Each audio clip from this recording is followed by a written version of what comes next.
ये रीथिंक क्यों है भाई? ठीक है, आपके 5 साल का आपके चीफ मिनिस्टर का काम अब दिखाकर आप चुनाव में जा रहे हैं, क्यों नहीं वो फेस है आपका? बिल्कुल वो फेस है, कौन कहता है वो हमारा अब आप चेहरा सामूहिक नहीं है? नेतृत्व की बात करते हैं। सामूहिक, क्योंकि हम सब साथ मिलकर चुनाव लड़ रहे हैं। हम भारतीय जनता पार्टी थोड़ी है कि रात के अंधेरे में शाह साहब यहाँ के टिकट तय करेंगे, अगले दिन लिस्ट आएगी और इनके प्रदेश अध्यक्ष के पोस्टर पे कालक थोप दी जाएगी और ऑफिस के अंदर हाहाकार मच जाएगा। हम वो भी पार्टी नहीं है जहां पे, आपको पता है यहाँ का एक बहुत फेमस किस्सा है। एक बार यहाँ पे नरेंद्र मोदी जी इंचार्ज बन के आए थे और उनको टेबल के नीचे छुपना पड़ा था। ऐसे हालात थे यहाँ पे और वो आज तक चलता आ रहा है यहाँ पे। कौन सा वाक्य बता रही हैं? इनको बताओ तो बताएंगे। ऐसे वैसे इनकी पार्टी की हालत भी कुछ कुछ आपके जैसी है। इनको भी नहीं पता किसका नाम हम आगे करें, किसका चेहरा आगे करें, इनको भी नहीं मालूम। बिल्कुल साफ है, इनके पास कोई चेहरा नहीं है। यहाँ पे डबल इंजन की सरकार पे वोट मांगा जा रहा है ना। रमन ठीक, आप कांग्रेस पार्टी जीती तो भूपेश बघेल मुख्यमंत्री होंगे? कांग्रेस पार्टी जहां जहां हमारी सरकार होती है, हमारा चेहरा बाय डिफॉल्ट हमारे मुख्यमंत्री होते हैं। और उसके बाद अगर हमारी सरकार कहीं नहीं होती है तो जब हम जीत के आते हैं तो विधायक दल की बैठक होती है और आपस में इन्होंने तो क्लियर कर दिया भूपेश बघेल ही बनेंगे मुख्यमंत्री अगर जीत गए तो। आपकी पार्टी जीत गई तो? देखिए ऐसा है कि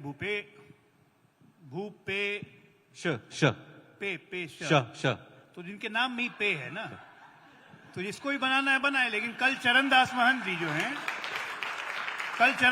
इनके स्पीकर हैं, उन्होंने बयान दिया। उसके पहले खड़गे जी ने बयान दिया कि छत्तीसगढ़ में हमारा सामूहिक नेतृत्व लड़ेगा। अब ये बोल रही है मैडम प्रवक्ता होके कि भूपेश बगेनेंगे, मुझे नहीं पता। नहीं, भारतीय जनता पार्टी ने तय किया कि 15 वर्ष हम लोग निश्चित तौर पे रमन सिंह के नेतृत्व में लड़े थे, हर बार उनको डिक्लेयर करते थे। इस बार हम सामूहिक नेतृत्व में लड़ेंगे और सरकार बनने के बाद हमारा मुख्यमंत्री सामने आएगा जो जनता की अपेक्षाओं पे खड़ा उतरेगा। और यही काम हमने राजस्थान में भी किया, यही काम हमने मध्य प्रदेश में भी किया है। ऐसा इनके साथ क्यों है भाई? राजस्थान में तो गहलोत चमक रहे हैं एकदम सितारों की तरह, मध्य प्रदेश में कमलनाथ दौड़ रहे हैं घोड़े की तरह, यहाँ रुक जाते हैं। जवाब दे दूं मैं? अब एक बार मैं खत्म भूपे वाली बात मैं खत्म कर लूं। बड़ा विकास क्यों अटक रहे हैं बाप पे बार बार? बता रहा हूं, धीरे धीरे एक एक करके खोलते हैं ना फिर। अच्छा ये बताइए, पूरे देश में एक राज्य का नाम बताइए, आप लोग के लिए जनरल नॉलेज का क्वेश्चन है, जहां सरकार जुआ खिलवाती हो और उसमें घोटाले करती हो।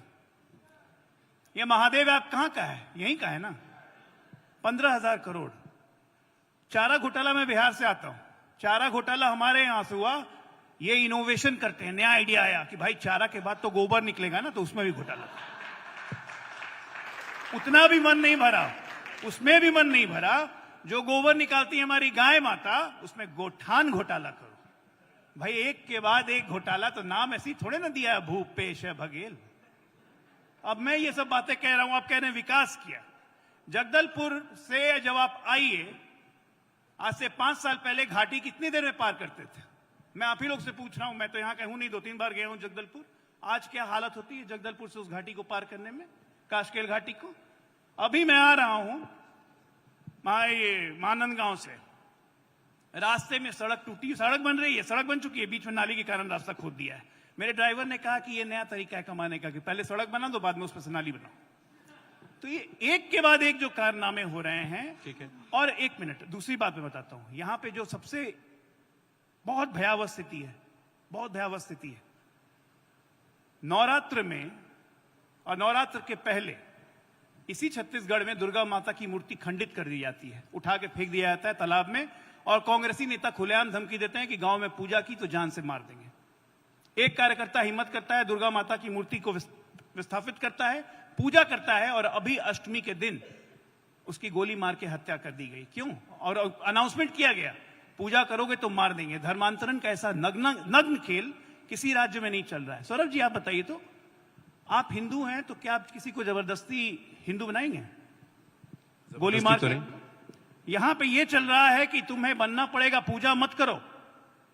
ठीक है, मातृवंश से ईसाई हैं, पितृवंश से पारसी हैं, तो इसका क्या मतलब? हिंदुओं की भावना का कोई मतलब नहीं है। अच्छा जरा एक एक करके बात करें। हिंदुओं की भावना का मतलब नहीं है, आप खुलेआम मजाक उड़ाएंगे हिंदुओं की भावना का। ठीक, और जबरदस्ती धर्मांतरण करेंगे। पहला राज्य, ये बहुत इंपॉर्टेंट बात है, जहां के कलेक्टर एसपी ने मुख्यमंत्री को, गृह सचिव को चिट्ठी लिखी कि यहां खुला खेल धर्मांतरण का चल रहा है, इसको रोकिए। उसके बाद भी सरकार रोक नहीं। दो अलग अलग विषय उठाए, दोनों के जवाब एक एक करके लेते हैं। पहले आपने घोटालों का जिक्र किया था, यहां प्रधानमंत्री भी आए, गृह मंत्री अमित शाह भी आए, और उन्होंने कहा कि छत्तीसगढ़ देश का सबसे भ्रष्ट प्रदेश है। ये सरकार हिंदुस्तान के अब तक के इतिहास की सबसे भ्रष्ट सरकार है। मैंने इनके सारे जो इन्होंने झूठे आरोप लगाए उनको मैंने लिख लिया और सबका जवाब दूंगी, क्योंकि एक कांग्रेस पार्टी की प्रवक्ता हूं मैं, भारतीय जनता पार्टी की नहीं कि जहां के प्रधानमंत्री से लेके बड़े बड़े मंत्री लेखी मैडम हो वो भाग पड़ते हैं मीडिया की माइक देखकर। अब इन्होंने कहा पेटीएम पेटीएम, अरे कुछ ओरिजिनल लेकर आइए, आप हर चीज में हमें कॉपी करेंगे। एक पेटीएम सरकार हमने आपको कर्नाटक में बताया, वहां पे आपकी विदाई हो गई तो आप यहां लेकर आ रहे हैं एटीएम। हाँ, हम किसानों के लिए एटीएम है कि उनके पास राशि मिलती है और वो सशक्त बन रहे हैं। हम महिला समूह के लिए एटीएम है कि हमने उनका कर्जा माफ किया। हम युवाओं के लिए एटीएम है कि हमने इंश्योर किया कि जो 22 से ज्यादा % पे आप बेरोजगारी छत्तीसगढ़ में छोड़ के गए थे, आज हम उसको 0.5 पे लेकर आए हैं। अगर वो एटीएम बनना है तो हाँ, हम एटीएम है और हमें इस बात पे गर्व है। दूसरी बात, इन्होंने कहा हमारा चेहरा बाद में तय किया जाएगा। अगर 15 साल डॉक्टर रमन सिंह ने, सौरभ जी, काम किया होता था तो जाहिर है डॉक्टर रमन सिंह के नाम पे वोट मांगा जाता। आज इनको छुपना पड़ रहा है, कभी अजय साहू के पीछे, कभी रमन सिंह के पीछे, तय नहीं कर पा रहे हैं। अगर किसी ने बेहतरीन काम किया होता तो उसी के नाम पे वोट मांगा जाता है ना। क्यों ये कहना पड़ रहा है हम बाद में तय करेंगे? हम तो खुल के कह रहे हैं, हम मांग रहे हैं भूपेश कक्का के नाम पे वोट, हम मांग रहे हैं कांग्रेस के काम पे वोट। आप बताइए ना क्यों नहीं मान रहे आप डॉक्टर रमन सिंह के नाम पे वोट? क्योंकि आप जानते हैं उन्होंने 15 साल यहाँ का पैसा, यहाँ की गाड़ी कमाई लोगों की, मैं इनके बीच में नहीं बोली, सुनने की क्षमता रखिए। इन्होंने सारा पैसा पनामा में ले जाके छोड़ दिया। वादा किया था मोदी जी ने हम सबके अकाउंट में 15-15 लाख रुपए आएंगे। किसी के अकाउंट में आज तक फोन पे कोई एसएमएस आया है कि आपके अकाउंट में 15 लाख रुपए डेबिट हो गए? आया है क्या? मैं आपसे आज पूछती हूँ, किसी के पास आया हो तो दिखा दीजिए। आज तक देश, छत्तीसगढ़, सब जनता वेट कर रही है और रमन सिंह जी वहां ले गए पैसा। दूसरी बात, इन्होंने कहा महादेव ऐप, बहुत अच्छा हुआ महादेव ऐप के बारे में चर्चा करी। उसको बंद करना हमारे बस की बात नहीं है, वो सेंटर के हाथ में है।